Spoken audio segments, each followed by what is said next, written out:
Hello everyone. जैसा कि अभी 16 मार्च को बीआरसी का साइंटिफिक ऑफिसर का एग्ज़ाम था, तो उसके कुछ क्वेश्चंस अपन डिस्कस करते हैं।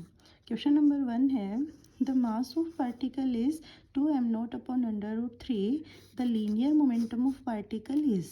Okay, so linear momentum of particle का फॉर्मूला अपन रखेंगे जो होता है एम वी, बट यहाँ पे v नहीं गिवन है तो अपन एम सी लेंगे।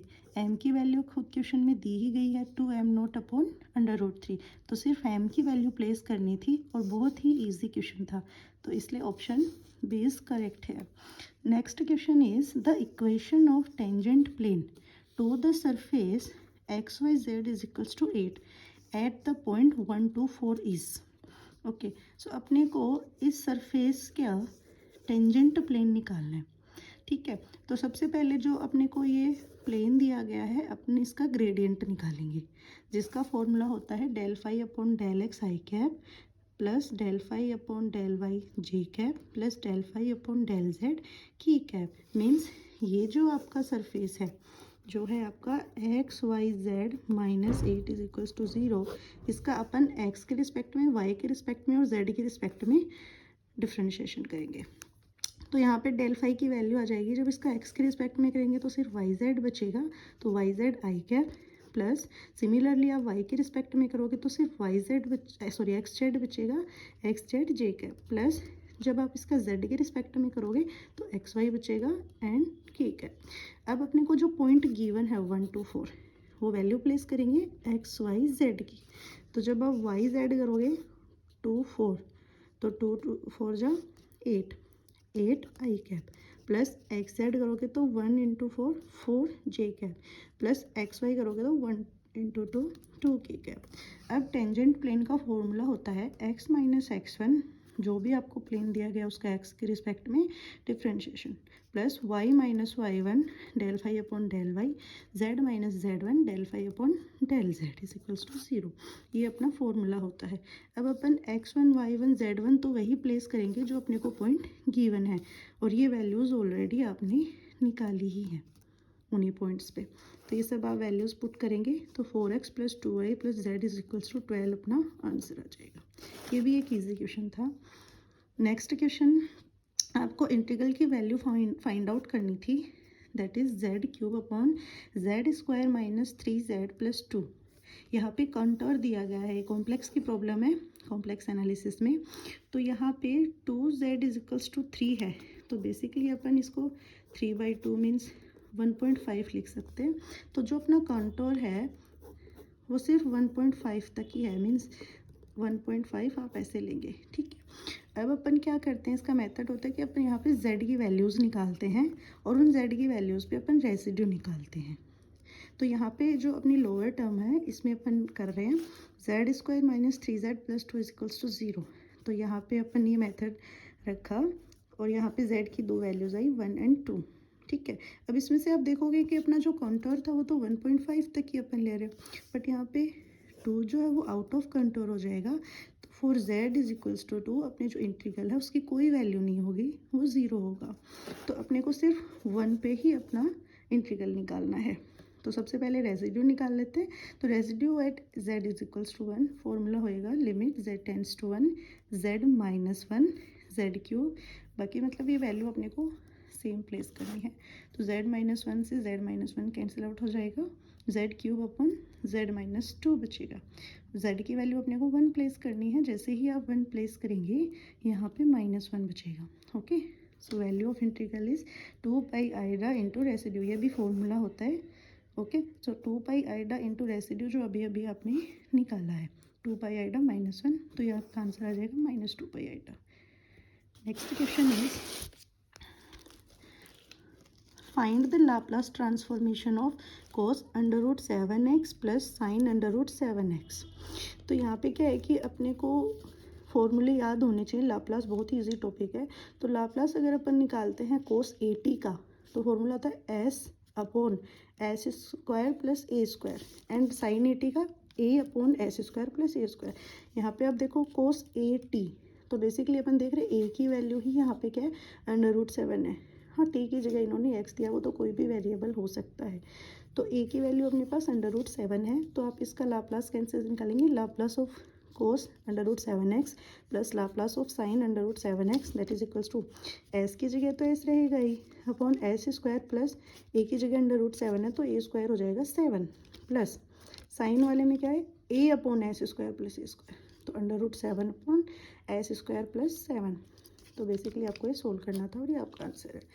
Next is the quark model which are following represent of del plus plus. Basically ये बेरियन है, रेजोनेंस बेरियन।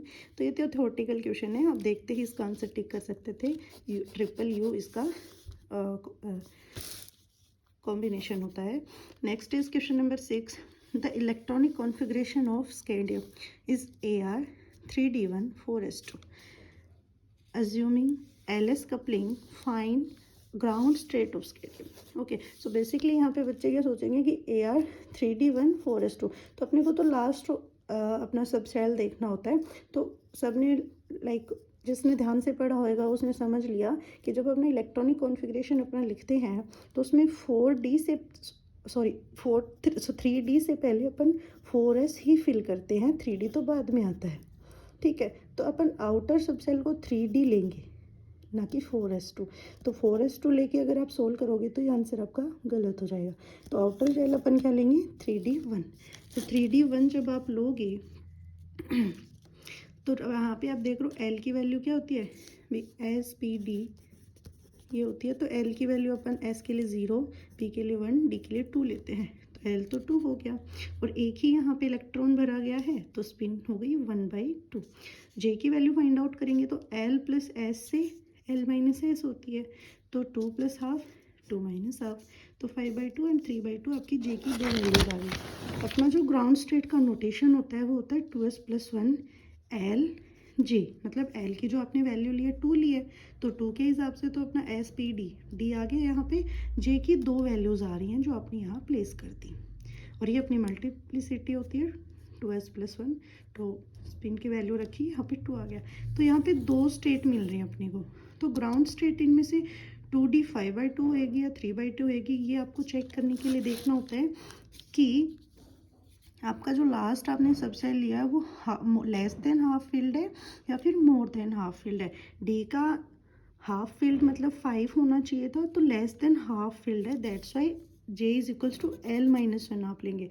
अगर ये मोर देन हाफ फिल्ड होता लाइक 3D7 होता 3D6 होता तो आप J की वैल्यू L + S लेते। ओके, तो ग्राउंड स्टेट आपका क्या हो जाएगा 2D 3/2। नेक्स्ट आपका क्वेश्चन है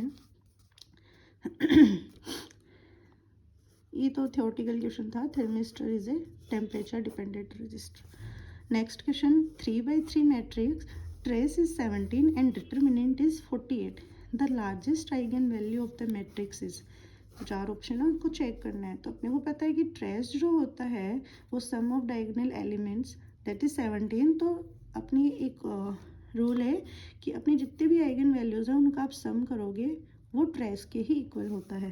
तो eigen value like I am taking here λ1 λ2 λ3, इन तीनों का सम जो है 17 होना चाहिए और डिटर्मिनेंट 48 दिया है। तो ये भी तो होता है कि जो आइगन वैल्यूज़ है उनका मल्टीप्लाई आपको 48 मिले, मीन्स डिटर्मिनेंट के बराबर मिले। तो आप इन ऑप्शन चेक करेंगे तो थोड़ा सा लाइक 30-40 सेकेंड टाइम लगा था बट इजी क्वेश्चन था। तो यहाँ पे आप देखो कि अगर λ1 λ2 λ3 अगर मैं ये चॉइस लेती हूँ 12 4 1 तो ये अपनी सेटिस्फाई कर रही हैं इस चीज़ को, क्योंकि अपन इन तीनों को अगर ऐड करें तो ट्रेस के इक्वल आ रहा है और इनको अगर मैं मल्टीप्लाई करूँ तो डिटर्मिनेंट के बराबर आ रहा है। तो लार्जेस्ट आइगन वैल्यू इनमें से 12 हो जाएगी। Next is which plane diffraction are not observed in FCC। तो ये रूल है कि डिफ्रैक्शन पैटर्न के लिए जो HKL अपने को लेने हैं वो या तो सभी ऑल होनी चाहिए या सभी इवन होनी चाहिए। तो यहाँ पे आप देख रहे हो ये तीनों ही ओड है, ये तीनों ओड है, ये सभी इवन है। तो सिर्फ एक ये ऑप्शन है अपने पास जिसमें इवन ओड इवन ये कॉम्बिनेशन बन रहा है, तो ये अलाउड नहीं होगा क्योंकि अपने को तो तीनों या तो इवन ही लेने हैं या ओड ही लेने हैं। Next is which of the following electric dipole transition is allowed. तो यहाँ पे रूल होता है कि ट्रांजिशन अलाउड होने के लिए डेल एल जो हो, दोनों स्टेट्स का जो एल की वैल्यू उनका डिफरेंस +-1 ही आना चाहिए। तो आप ऑप्शन ए में देखो 1s 1p, तो एल की वैल्यू 0, एल की वैल्यू p के लिए 1, तो इनका अंतर कितना है 1, तो इसलिए ये तो अलाउड है। नेक्स्ट आप अगर चेक करते एल यहाँ पे 0 यहाँ पे 0, तो डेल एल की वैल्यू 0 हो जाती, तो वो तो है ही नहीं, अपना रूल ही नहीं है। यहाँ भी वही सेम कंडीशन कि